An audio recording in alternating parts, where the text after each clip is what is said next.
My name's Rob Parsons. I live in Kalgoorlie in Western Australia.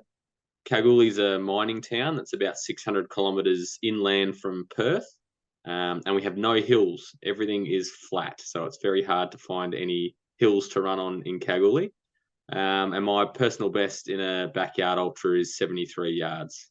I saw backyard races a couple of years ago when they first started, and they sort of interested me, but I didn't think too much about it. And then eventually, I saw one being organised in Perth, and I ummed and ahed a little bit about going and competing, and I decided ultimately not to compete, and I didn't race. And I later found out that one of my friends I knew was racing, and so watching them do yard after yard after yard and run further and further than I thought they would, and they thought they would. I just had this amazing envy of them being out there doing this format. So as soon after that race, as soon as the tickets opened for that same race, so that was Hurdy's Backyard Ultra, I jumped onto it straight away because I didn't want to miss out again. What I found attractive is I'm not like I struggle to call myself a runner. I'm not a fast runner. I think my best ever 5K was 20 minutes and 1 second. Like I haven't, like I'm certainly not what people think of when they see a runner. I'm not super tall. I'm pretty, I'm like 90 kilos. So what I loved about this format is you didn't have to be fast. So almost all running races you have to be fast to win, whereas this race you just had to be stubborn. You just had to keep going and not quit, block out all the things and distractions and the pain, and just keep going, keep moving. So it was really up to you if you could win. Whereas a lot of other races I've competed in, I look at the winners and think, they in a 4 hour race they beat me by an hour.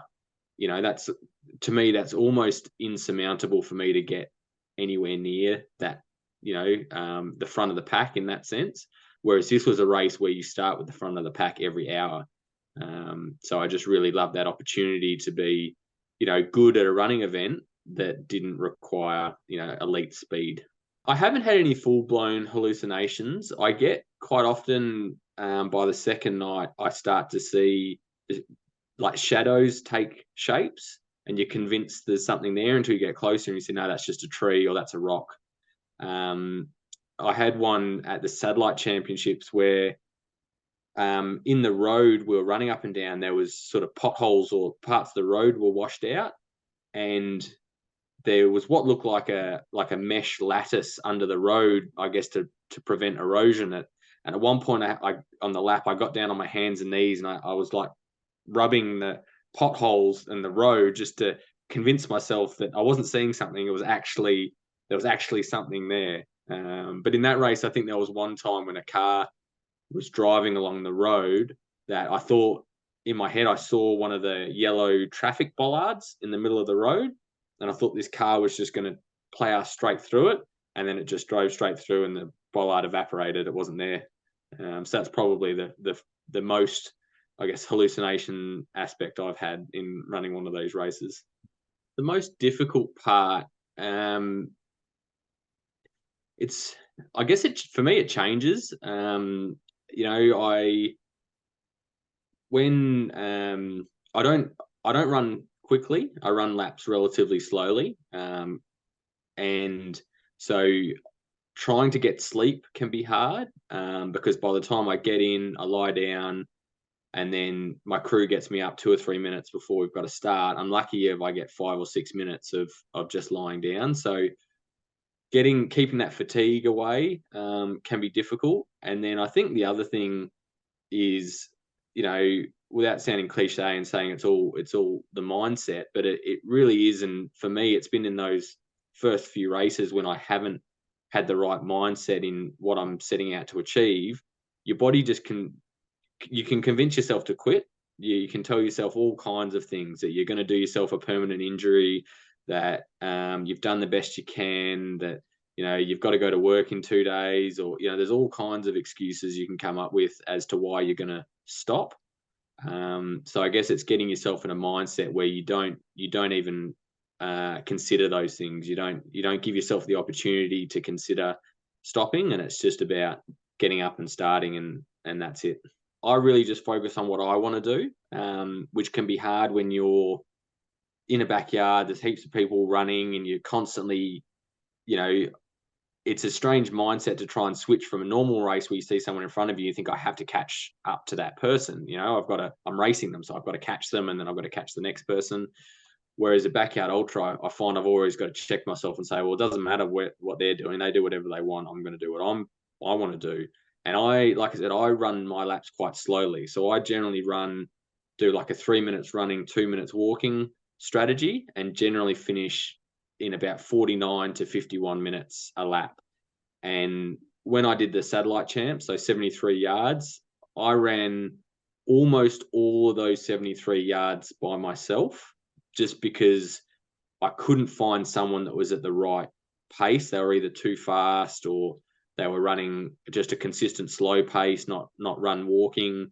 And so the other thing with that race, I ran most of them by myself, and I came in last on almost every lap as well.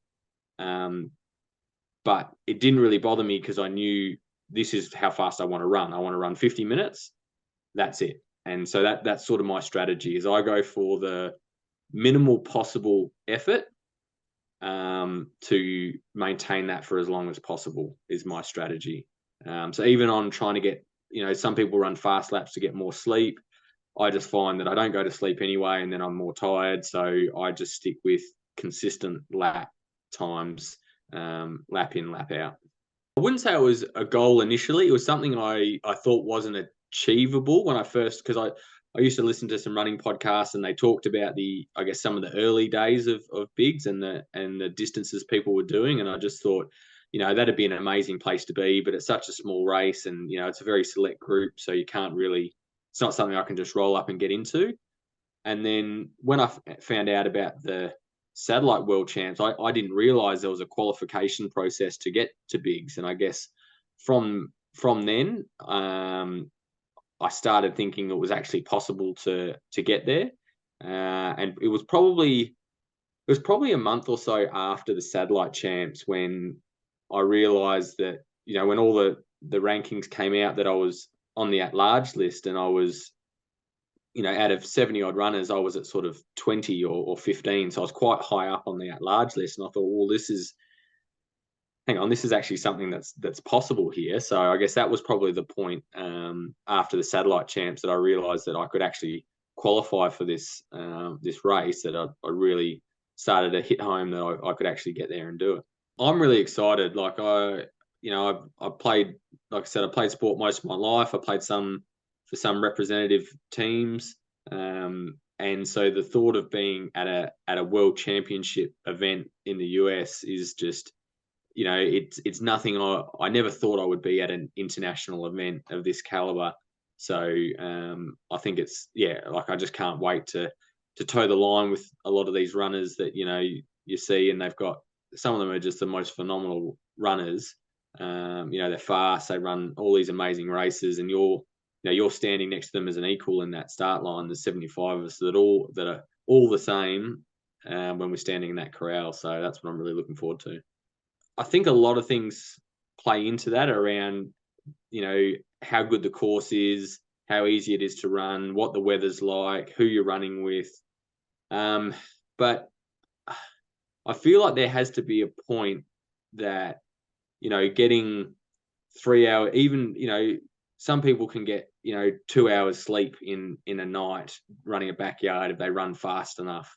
But even there has to be a point in the human body, even getting only 2 hours of sleep a day, at some point, even if you can get the calories in and your body can hold up, it has to catch up with you. So I really don't want to put a number on it, because you look at, it's probably gone up 20 yards a year, probably in the last 3 years from what we thought was possible. When 60 something yards was like mind blowing, and now we're sort of in the hundreds. So, will we get to 100 in bigs? I've never run that course, so I don't know, but it obviously takes at least two people to get there. So, I don't want to make a prediction. I don't think people will be able to run indefinitely. I think there will have to be some point where their body shuts down, but I think with enough time and training, they'll certainly be able to stretch it out longer and longer.